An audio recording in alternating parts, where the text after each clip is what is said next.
welcome once again to the Irish in Sweden podcast, me friends. And Jesus, we went long getting back into it after the old Christmas break.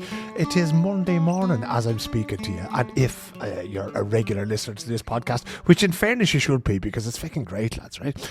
But you will be used to getting your podcast at 7 o'clock on a Monday morning. Didn't happen today, lads, because I worked more hours yesterday. I was up at 6 o'clock yesterday morning on the Sunday, right? So usually if I don't get it done during the week, the previous week, I'll pop it together on a Sunday evening. But I worked from about 6 o'clock yesterday morning.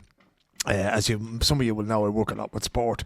I started working with the UFC, and then I was on the English football and that, and all of a sudden it was like 9 o'clock or 9:15 last night, and 15 hours the day was gone. I still didn't get everything done, and I said, you know what, I'm just going to have to go to bed now, because I can't be going making a podcast for the lads now. And so I said, right, I'll wait until this morning. So now it's Monday morning and I'm refreshed and all that kind of thing, but I'm a little bit behind the times. But mea maxima culpa, I'm jag ber om ursäkt, as they say in Swedish. I'm very sorry for that, lads. But so in future I may not be bang on 7 o'clock on a Monday morning, especially not if we end up working this much on a Sunday. Of course, you can change all that. If you want to make me a millionaire and support the podcast, patreon.com/OurMan in Stockholm. Become a monthly contributor there, and I'd much rather work for you than anybody else, lads, right? I'd much rather work for you and be directly accountable to you with this podcast. You can also swish a few bob to 123 2424 166. That's 123 2424 166. Right. We're not going to beat about the bush, because this is another busy day today, lads. As I'm talking to you now, we're putting together the podcast, and then there's more stuff to be written about all sorts of things. And then this evening, Spuds and Sill, which is the English language drama group that we have here in Stockholm, which is the theatrical wing of the Swedish Irish Society, if you will. They're getting together at 6 o'clock this evening on Saturday here in Stockholm, because they're going to do some read-throughs and some auditions and that kind of thing. So I'm going to be popping over there with my little microphone to see what they're up to, because in the last few years we've talked about the productions and that kind of thing, and we've done one or two interviews with them, but I've always wanted to be out with them when they're doing their thing, right? When people are sitting and reading through scripts and Grace O'Malley is telling them what to do and that kind of thing. So I'm going to try to make it over there this evening. So a busy day is coming up. But before we do that, right, again, the shout out for women to come on the podcast, lads. Hopefully, as I say, we'll have Grace and a few of the people from Spuds and Sill later. But it's always easy to find men to talk to me, lads. Not so easy to find women, right? I want to tell your stories as well. I want to have it as close to a 50-50 gender balance as possible. Not always possible. Not everybody wants to talk to me. I can hardly blame them for that. But if you do have a story to tell, do get in touch. And it could be anything to do with your professional life, or a sport you're involved in, or theatre, or drama, or something you do in your spare time, or whatever. You know, just get in touch and we'll have a chat about it. And I'm terrible nice when you come on the podcast, right? I know often in social media people think I can be a terrible arsehole, and that's fair enough. But if you do come on the podcast, I'll make you a nice cup of tea down here in the studio, or we'll sit on Zoom, we'll have a cup of tea and we'll have a chat. And it's not going to be like, prime time or that kind of thing. You're not going to get grilled, lads. We'll save that for the politicians and such like, So don't be afraid to come on the podcast if you have something to say. And in particular, if you're a woman starting a business, or anybody starting a business, because I think there before Christmas, when we were at the Irish Chamber of Commerce in Sweden, who've generously donated to this podcast in the past there, you saw the value of these networks, not just from can you buy my stuff point of view, but from the sort of support that you can get, right? It's always amazing to see, especially when there's a new committee that comes in one of the Gaelic football clubs, right? And certain things remain the same every year, year in, year out. And it's the same thing for the business community. It's like, how do I get this done? How do I employ somebody? How do I register for tax? How do I do, where do I find this? And an awful lot of us have been there before, especially in construction and in hospitality and in communications and that kind of thing. So by reaching out to people and by coming on the podcast and talking about your business, you'll create a network and you'll create an interest. And people will get in touch with you and say, I heard you on the podcast, I need you to do this, or I can help you do that, So that's always worth keeping in mind. As I say, particularly for the female listeners to the podcast, we want to bring you their stories as well. Right, up today, or this week, or this month, or this January on the podcast is none other than my good old pal, Alan Joseph Dalton. You will have heard Alan Dalton on the podcast before, talking about bird watching.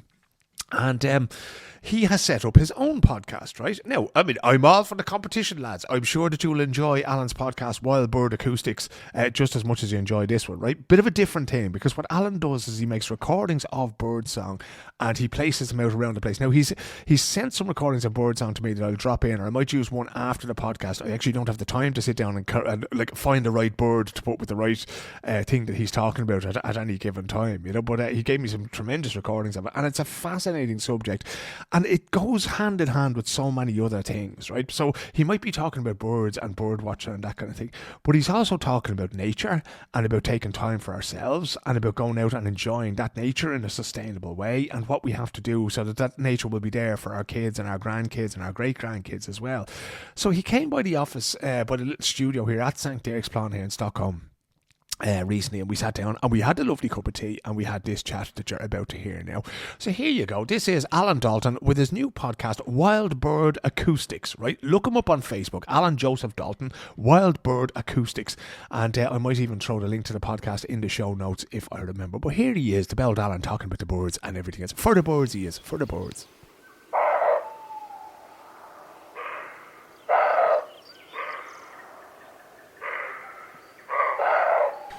Super. Delighted to have Alan Dalton back on the podcast, and this time down in the studio, Al. That's it. Nice to be here. Thanks very much. Nice to be anywhere this time of the year, I suppose. Listen, we want to talk to you about your new podcast as well, right? Which is quite niche in terms of wildlife and birds and that kind of thing. We'll get to that in a second, but I don't know if we ever got to how you actually came to be in Sweden the last time we spoke, did we? I'm not sure. It wasn't a very long story. I just ended up back in Ireland after losing a job in Cornwall in England. Yeah. And didn't really settle very well in Dublin. And then why was that? Had everything changed? Know. Yeah, a little bit. It's kind of busy, and then just I don't know. Yeah. So Dublin City, yourself, it's a busy place, a lot of traffic, and I like to be out in the countryside a lot. Yeah. So I was just thinking, I was pottering around. I got a job for about a year, and then Phil O'Keefe rang me from Stockholm. Did you know Phil? Like, did you grow up? I did. Yeah, Phil? we grew up in the same street. Yeah. And he was working in the Dubliner course at the time, and he said he needed staff. So I said, I'll go over and have a look for about a year. And do a bit of bird watching maybe, and see the lads. The lads being the birds now, or Phil? A bit of both. But anyway, of course, got stuck in the job and enjoyed it. Yeah. And very much so, actually. And then I just enjoyed the countryside here, and just enjoyed meeting people here in Sweden. There's a good expat community here, so it's been great. Did you know anything about Sweden coming over? Like, I mean, did you talk to Phil when he came home? Or it wasn't my first time in Sweden. Was it not? No. I visited Sweden the first time, I think it was in 2000. Yeah. And stayed down around Vimmerby in the south and had a wonderful time. I spent the whole summer down there, actually. Did you? Yeah. I did, yeah. And was that bird watching? That kind of bird watching, fishing, and just chilling out. Yeah. And actually, Phil was down there with me at the time. So we had a brilliant summer down there. Like Hansel and Gretel wandered. Yeah, exactly. Doing a bit of farm work and stayed in this cabin down beside the lake for a large part of the summer, and just had a great time just fishing and chilling out and having a few beers by a campfire, and it was brilliant. And then, of course, when he comes and says, look, I have a job for you in Stockholm, you just went, I'll have some exactly. Of that. It was funny the way the whole thing kind of flipped over. Yeah. Because at the time I kind of dragged him over to Sweden. And then it was he stayed fast here. forward 10 years. He ended up staying actually from that point more or less straight onwards. Yeah. He went up to Stockholm, took a job in the Dubliner. And 10 years later, he's ringing me to come back to Stockholm. Yeah. So that's how it happened, basically. When you first started working in the Dubliner, that was down in the old building in Norrmalmstorg, was it? It was, yeah. Yeah.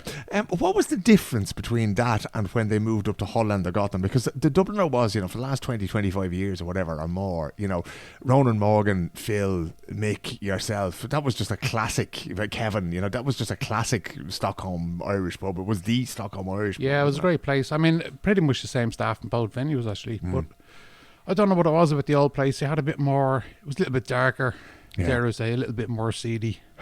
And it was just good fun. It was, you had a downstairs section, so if you wanted to get away from music and stuff, you could go down and have a chat, which we missed in the new premises, because it was generally, once you had a band on, it was loud. Yeah.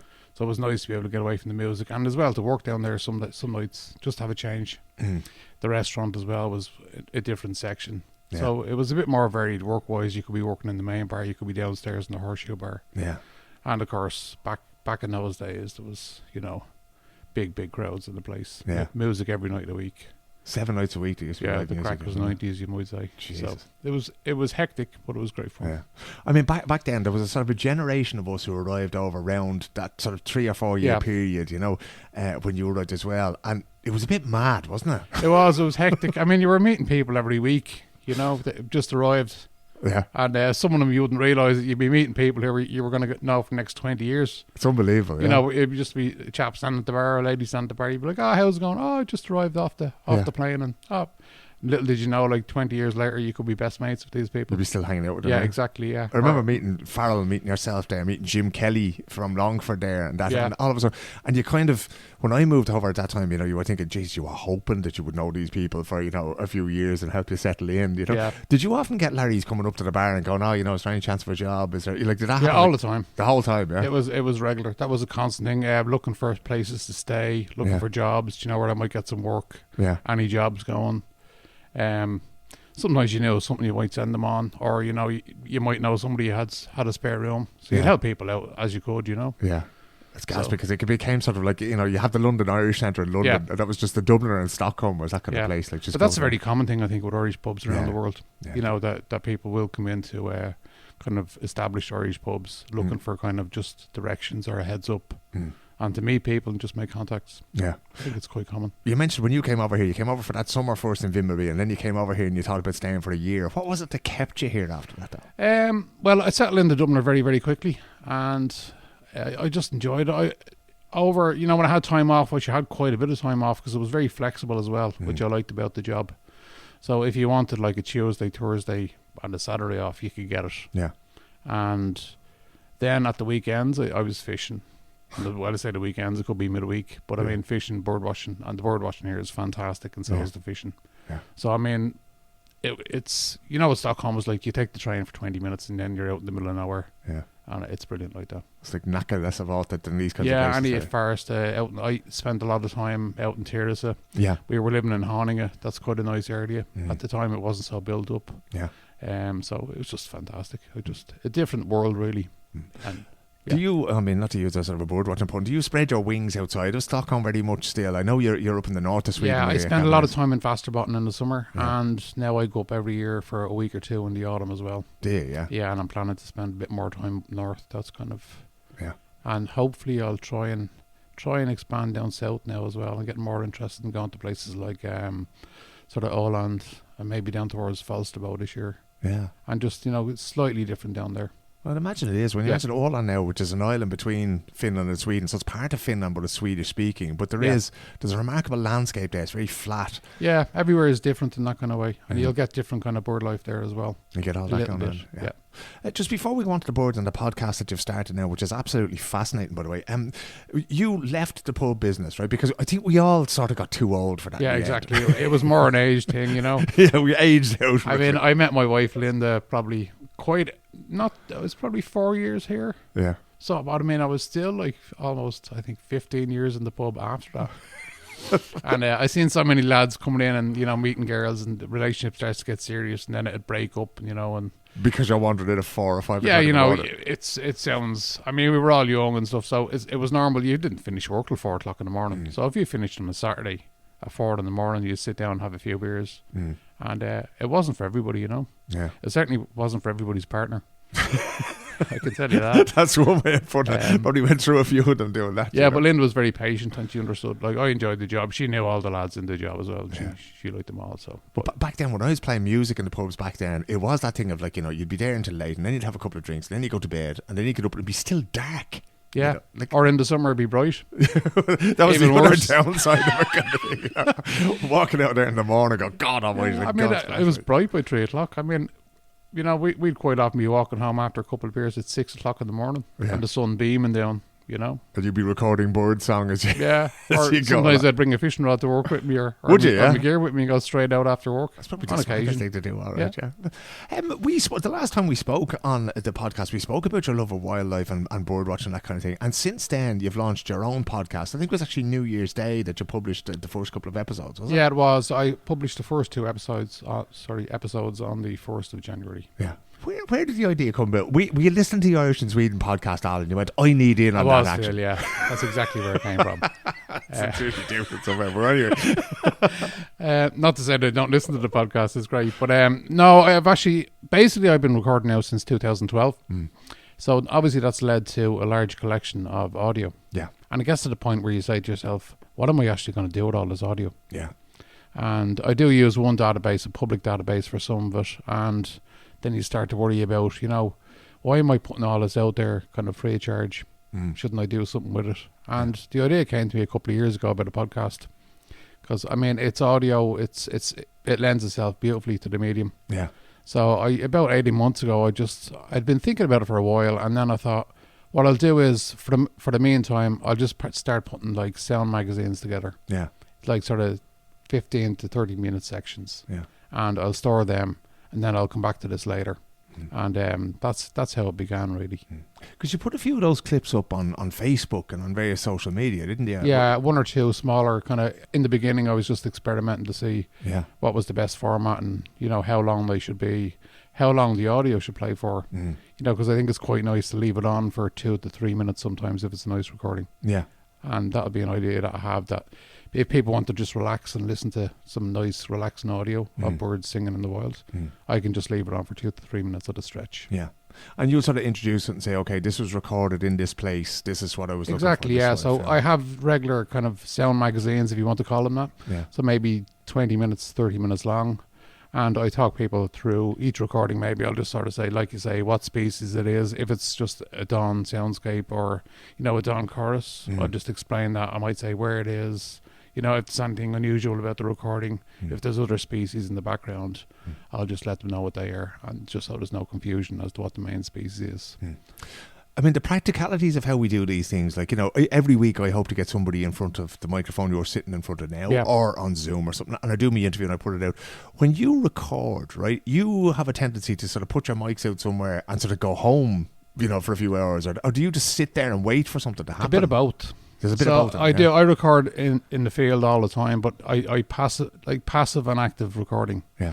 So a passive recording is when you would leave, say, a recorder in the field for up to, I do it sometimes for up to 7 weeks. Wow.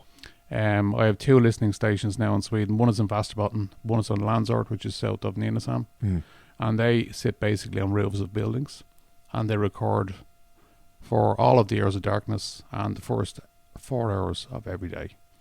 Well, that's a hell of a lot of material. It is. Well, yeah, it's nuts actually. But Linda will tell you I spend a lot of time. I try to do it when she's not there, when she's working. But it's a lot of time to the computer. Yeah. But I mean, you don't listen to everything.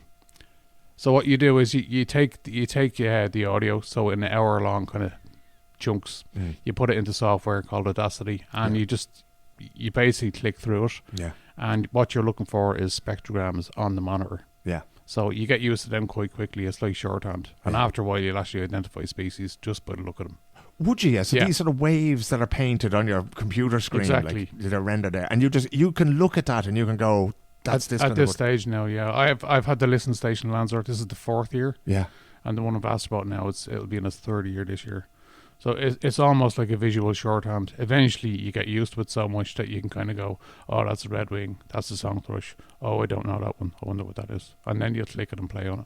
That's amazing, but it's also slightly worrying, Al. Because, how many hours?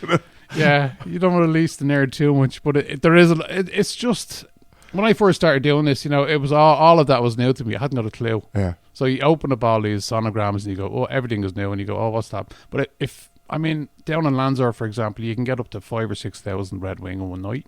Wow. Do they make a lot of noise then? At night, most birds, when they're migrating, they call. Yeah. And basically what they're doing is they're contacting each other. Yeah. Especially if they're in flocks. They're just to kind of say, yeah, we're still here. And they'll sort of say, right, I'm here, you're there. Exactly. So they're calling back and forth all the time. Yeah. So it's quite useful because you can count the calls as well. You can just click them on a clicker as you're going through. Yeah. And it gives you really good information on how many birds are going over every autumn. Wow. At night. Have you seen, in those 4 years now, I would say that you're there south of Nynäshamn with your recording equipment, have you seen very big changes in the kinds of birds that are passing there and the times of the year they're doing it? Not so much. There's small annual kind of fluctuation, which is probably normal. Yeah. And that can depend on weather as well. Certain weather is better for bird migration, and the weather changes every year slightly. So it not really insofar as I haven't seen any crashes in population or anything like that in the last 4 years. Yeah. So that hasn't been a problem. And would they sort of wait then? Like, you know, if the birds are migrating, are they waiting for a specific temperature? Are they waiting for a day when it's dry? You know, do they sort of know? Can they sort of smell the rain on the breeze as they Yeah, can? they're very, very clever birds. It's almost instinctual with them. So they know now that they follow the magnetic fields. Yeah. They use the stars. But they'll also wait for, say, a low pressure system to come over, and they'll use the tail end of it. So birds migrating from Finland will wait for a northeasterly, and then they will cross over the Åland Islands and continue down the Swedish coast. Yeah. And they will wait for the right weather to do that. And generally the peak period for a redwing, say, is the end of October, first few days of November. Yeah. So the first night you get suitable conditions, you will literally get 4,000, 5,000, 6,000 birds just flood over in one night. Okay, so it's kind of like, okay, you know, when we line up all the days off around Christmas and you go, okay, that's the day everybody's going to be in the flight to Dublin. Exactly. And they just go bang, Exactly. they're ready to go. You know, it's like just waiting for good weather and you're going on holidays. Yeah. You're not going to go out when there's lashing rain. And off they go. It sounds like a stupid question. Do they ever make a mistake? Do they ever get caught out? Like, Younger birds can. Can they? Yeah. Quite often, yeah. And usually when a rare bird turns up, if it's a long way off course, say if it's something from America or Asia, quite often it's a first year bird, a bird that's been born that spring. Yeah. And they are less experienced. And they don't know how to read the signals of the Yeah, stars. I think sometimes they just take the wrong kind of route, or they get caught up in a storm, get blown off course, and after that everything gets scrambled, you know. And kind of like men driving, they won't ask for directions. They just No, keep going. they probably just go, I'll just keep going this way. God, I'll get there I eventually. used to think these were fantastic things to see, but they're actually fucking dumb birds. Basically, most extreme rare birds are generally in big trouble. Yeah. You know. What would happen with them now? Because you take them out of an environment, a bird that's used to being in Asia or that's expecting to be in Asia or in Africa, that kind of thing, they wind up in the wrong place. Are they kind of toast then? Is it all It over? depends, really. The European ones can probably reorientate. Yeah. Or they might survive. They might end up down in Spain or in the Canaries or somewhere like that. Yeah. And it's quite feasible they'll survive the winter, and then they'll go back to where they're from. They'll Probably. find their way back there. Like, Yeah. And there's even some people even think now that some birds are hardwired the wrong way deliberately. Okay. A tiny percentage of the population, on the off chance they survive, and that's how these new populations They'll start a new will colony actually get started. You know? somewhere, yeah. If something works out accidentally, Yeah. they'll go back, they'll breed, and maybe the offspring do the same thing. And if it's viable Yeah. and it works, they'll keep doing it, and the population will increase. Yeah. And possibly that's how you get new kind of migration routes and that kind of stuff. What's the weirdest bird that you've ever come across in Sweden where you went, you really shouldn't be here? And there's been way a off. few. I mean, there was a yellow-browed bunting a few years ago in Norrjärvafältet, quite close to Solna. Yeah. That was the first Swedish record. I think that was at the time that was definitely the rarest bird I'd seen in Sweden, and that turned up in the middle of winter at a bird table. You know, just rocked up to the door. yeah, it should have been like I don't know, in southern China at that point or further south. And ends up in, you know, should have been lovely and warm basically. Yeah. It was -12 I think when it was found. God. So it wasn't a happy bird. It was around for a few weeks. Yeah. And would there be a huge rush then of people like yourself to see something as rare as that then? Yeah, well, I mean, that bird, for example, the next day I think there was 250 people standing there. That's unbelievable. Well, it's not unbelievable, Well, but it's just amazing to think that, you know, that Yeah, many it people can would happen show in up. people's back gardens quite often, especially birds that are found in the winter. There was Yeah. a Siberian ruby trout last year down near Vatern, and whoever owned that garden had a shock the next morning when they woke up. It's like There was hundreds about of bird 300 watchers people outside. standing there with like cameras and, you know, Yeah. binoculars and lenses pointed at them. So this bird has come halfway across the world, right? Will they literally stick to a small area around that bird table, around where Yeah. the source of food is? So if you turn up there, you're pretty much guaranteed you're going to see it, yeah? So, for example, the ruby trout turned up. Not only did it turned up and was found at the bird table at the start of the winter. It stayed the entire winter, survived, Yeah. and then it disappeared in the spring. But the amazing thing was, the next winter, it was found again, the same bird, not too far away at another bird table. So the bird had gone away. Presumably, it's bred somewhere or tried to breed somewhere, Yeah. and then returned again to the same general area the next winter. I just got, okay, bird table, they look pretty Yeah. similar, so they end up- Exactly. But I mean, that was just, for example, that's just the bird saying to itself, well, it worked before, it can work again. Yeah. So it goes back and it does the same thing again. I suppose, like you say, it's the hardwiring thing, right? If you were there and you got fed, well, look at, you know, I know Exactly, it's that's going what to be I'll there do. kind of thing. Yeah. Yeah, incredible. You mentioned the breeding there. Do birds have to breed every year, males and females? Yes, Like, is that they their do. reason to exist, basically? Yeah, pretty much. Yeah. They're absolutely hardwired to breed. Yeah. So everything goes out the window in spring. If they're migrants, they get back, and the first thing they concentrate on is they might feed up for a day or two, Yeah. but they'll start singing straight away. And the first thing they want to do is find somewhere to set up a territory, basically attract the female. If the males get back first, they start singing, get a female to come into the territory, mate, build a nest, breed. That's it. It's like that's it, and that's all they care about at that time of the year. That's incredible. So they don't. There's no travel. There's no looking forward to getting me back to me bird table and so on. It's just right. I need to find me a woman, and off I go. Well, most small birds will only actually live for 3 to 4 years. Yeah. Like, for example, like a blue tit is quite old. Like 5 or 6 years is probably about the limit. Yeah. But a lot of these birds, robins only live for 3 years, generally 3 or 4 years maximum. Yeah. So, I mean, in their second year, they've only got a couple of breeding seasons. Yeah.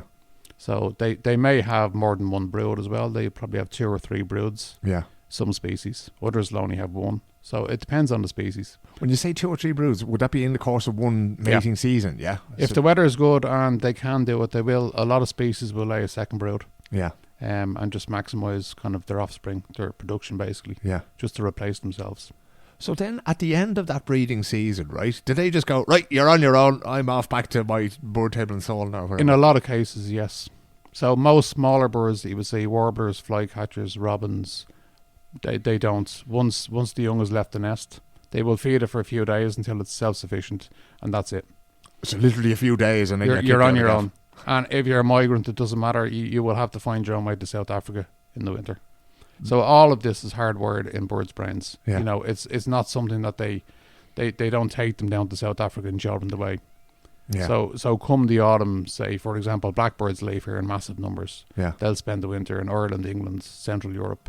They will just disappear. Most of them, 80% of the population, will head off, and they just know. Yeah. Somehow they just start getting kind of, you know, itchy in the feet or whatever, or itchy in the wings, whatever. I don't know how you describe it. And then they're gone. I mean, they just migrate. Yeah. And I'd say a lot of them do die, the younger birds. It can be very difficult. Is there any sort of, you know, obviously people like yourself, you know, if you've been listening to them for 4 years and that kind of thing, there must be sort of research out there about, you know, say if take 100% of birds migrate, how many make it to where they're going? Like, you know, because there's predators and there's all a sorts lot of stuff. mortality with especially with younger birds. Is there? Yeah. Yeah. So there's, like you've mentioned, there's predators on migration. That's why a lot of birds migrate at night, to avoid predators. Yeah. Some migrate during the day. There's other causes as well, just lack of food. Bad weather is a very, very serious problem. Yeah. If you get an autumn with bad weather, like just storms, a lot of rain, that'll make a big impact on birds. I mean, things like the Sahara getting broader is possibly a problem now. Yeah. Deforestation so if you're talking about protecting birds, maybe it can be quite difficult. Because I mean, although a bird might breed in Sweden, it might winter in South Africa. Yeah. And if there's a problem in either of those places, it can manifest itself in the population. Or if there's a problem on migration as well. Yeah. Like stopovers, maybe birds getting hunted in France or Cyprus, or, you know, the Sahara is bigger now, so they have to get across that as well. Yeah. So all these things come into play. So tough time for birds, I think. When you look at that, right, and obviously you mentioned there when you were leaving Dublin, you want to be in nature, you want to be close to nature and that kind of thing. Does that automatically make you some sort of raving environmentalist? Do you go around the place sort of giving out about people who drop litter on the street and that kind of thing? Does it feed into that? You don't? That's not your thing, no? No, I understand some people get very, very upset about it, and they if you like campaign for it.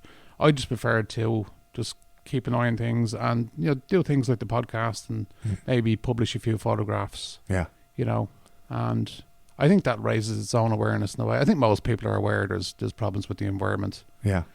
And I think, I'm not sure, I don't want to get too far into it, but I'm not terribly optimistic about, you know, the environmental problems that are going to come. Personally, I don't think it's going to be fantastic what's going to happen. I don't. And I don't see that it's going to change very much. Yeah. You know. We talk about the canary in the coal mine, right? Because that's what they used to do. Used to bring canaries down there, and if there was leaks of gas or whatever, the canary would die first, and hopefully the miners would get out. Like, you know, are birds like that, except for the rest of us in general, when it comes to the environment? Do you think, are they an indicator? Yeah, I think they're very good indicator species. Yeah, and there's tons of data as well. Yeah. There's been breeding bird surveys now all over Europe for over 50 years. There's been quite good data on migration kind of watch points. So the data is there, and in most cases it's revealed large declines in populations. Yeah, very large declines. So anywhere up to sort of average of 40 to 70% down in most species. Yeah. Very few have gone up. A handful, maybe. Can we say why that is? Is it because of climate change or because of what's happening in the environment? It's probably largely climate change. Also, a big factor is agriculture, changing practices in agriculture. Yeah. So bigger farms, less hedgerows, more pesticides. There's a lot of things going on. It's not just climate change, but I'd say the biggest problem you have now is climate change. Yeah. Because the landscape is changing, especially now. I was in Spain last year, and you talk to people down there. I mean, it's bad for people, never mind the wildlife. Yeah. So, they had no rain for, I think, 7 months at that stage in Malaga. Yeah. And you can see in the landscape, the trees are scorched, there's burns, Mm-hmm. there has been fires everywhere, there's very little vegetation. And I would imagine a lot of those bird populations have been pushed further north into new habitats. Droughted or starved out of the place. Exactly, basically. yeah. And they will just move Yeah. slightly. But at what point do they run out of habitat? Yeah. Because some species are more specialised than others, I suppose. And the other thing is that if places like Malaga are becoming difficult for species to survive in, not a great sign really, is it? No, it's not good. And I don't know I think in the future water is going to become the main issue. Just, drier, more arid southern Europe. Mm. And that'll probably extend up into France and Central Europe. Yeah. And that'll push people north as well. I think that's what we've seen really. If you go back to when we were young and growing up in Ireland and Live Aid and Band Aid and that kind of thing, it was like a drought that caused famine, and famine caused both migration and death and all these other things. And now it's just on a sort of a much broader scale, And I think it will have to be dealt with at some point. I think it's very easy for governments at the moment just to say, well, that's not my problem, that's happening down there. Yeah. And also, that won't happen for 20 years, and I'm really concentrating on the next election. Exactly, they only have a 4-year period they have to worry about, and that's probably an inherent part of the problem, I imagine, with politics. These rolling 4-year things, But at some point, they're going to have to sit up and take notice, because I would imagine the southern European countries now are going to start going, hang on a minute, we're really suffering here. Yeah, we need to help on this, yeah. One of the things I was looking at recently was we talked a lot about forestry in Ireland, and indeed in Sweden as well, and partly the damage it does in places, but there's also this idea of non-native species, right? So you get trees planted just for the crack or to make money. It's a monotype ecosystem. Can you explain a little bit about that? Because again, the Christmas trees that most people would have thrown out in the last few weeks or whatever, that's one type, but it's not really sort of, that's not what the Swedish forests were made of to begin with. No. I have a friend in Ireland, Sean Ronayne. He does a lot of recording there, and he recently did a project. He was trying to record all of the Irish breeding species. Okay. And he's been at that now for a couple of years, and he's been very successful. But we talk about this a lot. He goes out to a lot of these places, and they're devoid of wildlife. So for the non-trained eye, you could drive around the Irish countryside and think, oh, that's beautiful. So green, so beautiful. So beautiful. Oh, look at that. It's lovely. And then, oh, look at the woods. But in actual fact, most of the woods are Sitka spruce, which is non-native. So it doesn't support any native wildlife whatsoever. So no birds, no animals. There's a handful of species that can deal with things like goldcrests, coal tit, Sika deer, which isn't native in itself, do well in it, which is a further problem. But essentially, an oak tree can support, hundreds of species. Yeah. Whereas one of these spruce trees will record actually very, very little, a handful. So they're no good for the environment. And they change the ground as well. They acidify the ground. The root system isn't as good, so it doesn't hold the ground together. And of course, they get felled. Yeah. Every 10 to 15 years. They chop them down and start exactly. again. And then the ground is generally so the second lot don't do as well. But it's just a policy of replacing, if you like, native woodland with this kind of, I suppose it's a product really of, they just want something that they can harvest every sort of 10 to 12, 15 years. Yeah.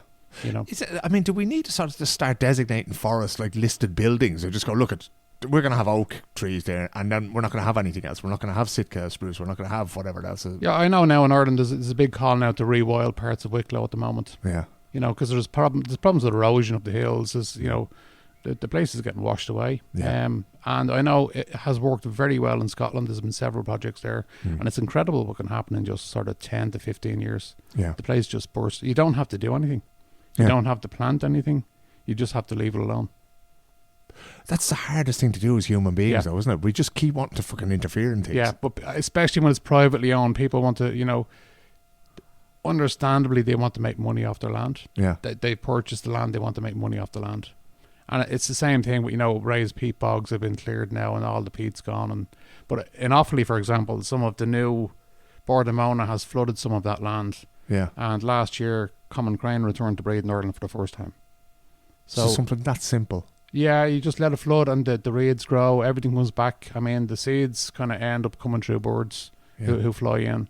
And before you know it, you have a pretty good environment within like 4 to 5 years. It happens very, very quickly. And that's the thing about birds and wildlife. If it's left alone completely, it's very, very capable of coming back very, very quickly.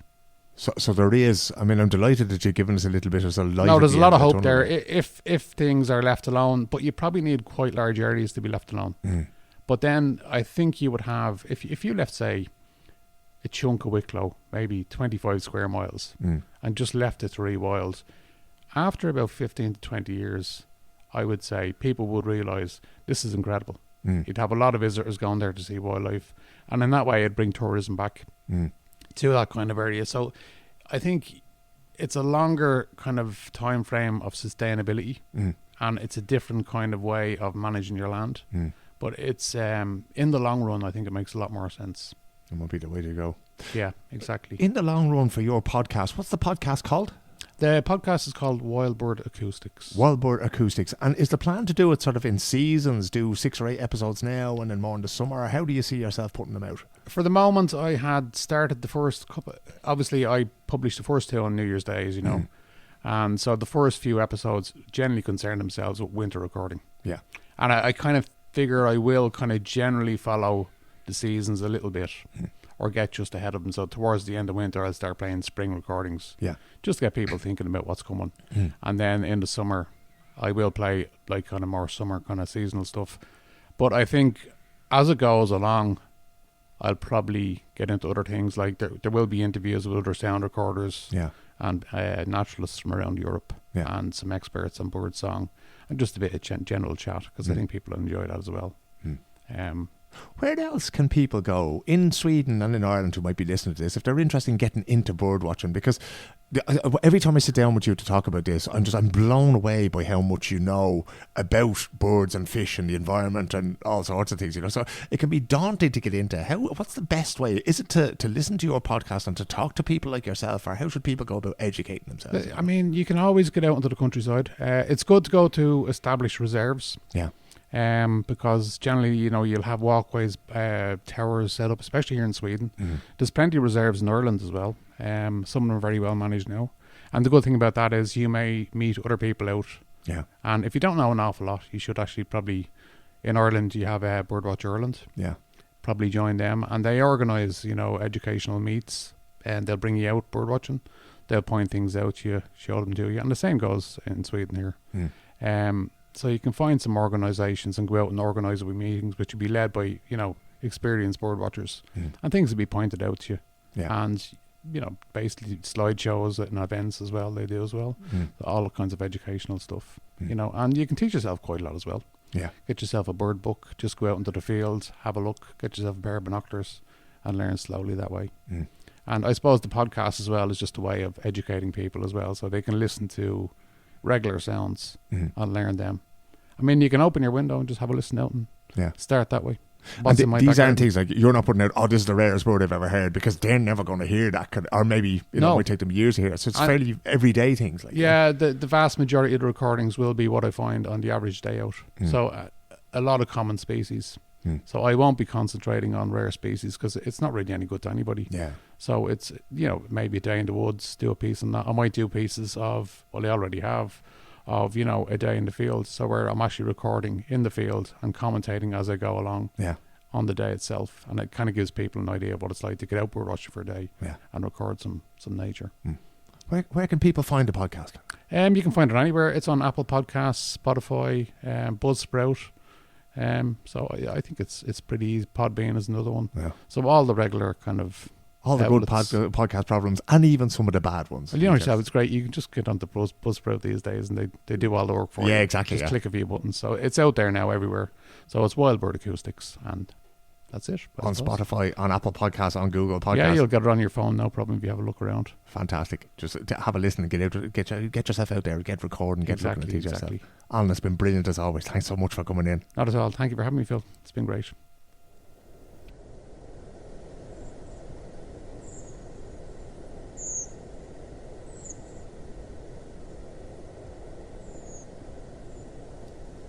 you go. That is a little snippet of the kind of sound you can expect to hear on the Wild Bird Acoustics podcast with Alan Dalton. That apparently was red wing birds passing over where Alan had his microphones in October of 2023. And in just before the interview there, as we led into the interview there, you had some roe deer, okay, the four-legged lads. And you also had a tawny owl there in the background. And as I said, it's just amazing to listen to the hours and hours and hours of stuff that Alan has out there. But he puts it all together in a very interesting and fascinating and pedagogical way.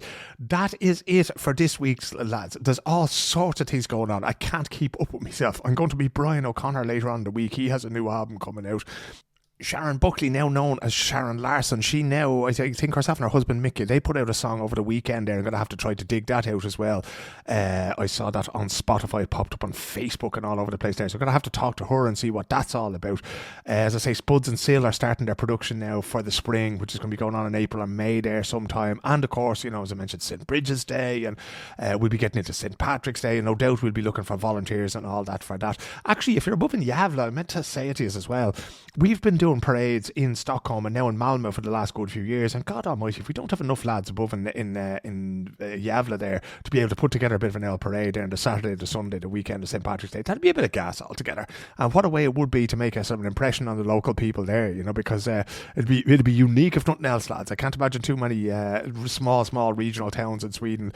The Yavla people go mad at me there now because it's not that bleeding small, but you know what I'm getting at anyway. A small regional town, because one of the greatest things about St. Patrick's Day, of course, is watching the RT News, the 6-1 News there, and seeing all these parades from around the country and that. And imagine if Yavla was one of them boys. That'd be good crack altogether, wasn't it? Wouldn't it? Get on to me. We may be able to make that happen. So if anybody up in Yavla fancies that job, work away. Patreon.com/our man in Stockholm. If you want to become a monthly contributor, please do. And if, of course, you are one of those hugely successful businesses out there, like my good friend Martin at Veerstrom's Pub in Gamla Stan, who has been sponsored this podcast from the very start, and I'm very grateful. But there's always room for more, lads. So if you'd like to sponsor the podcast, please do get in touch. For this week, that is all we have time for. My name is Philip O'Connor. Get in touch if you want to be on the podcast. Until next time, my friends, look after yourselves and look after one another. And I'll be back again next week, sometime on Monday, probably 7 o'clock, but can't guarantee it, but sometime next Monday with another episode of the Irish in Sweden podcast. Good luck.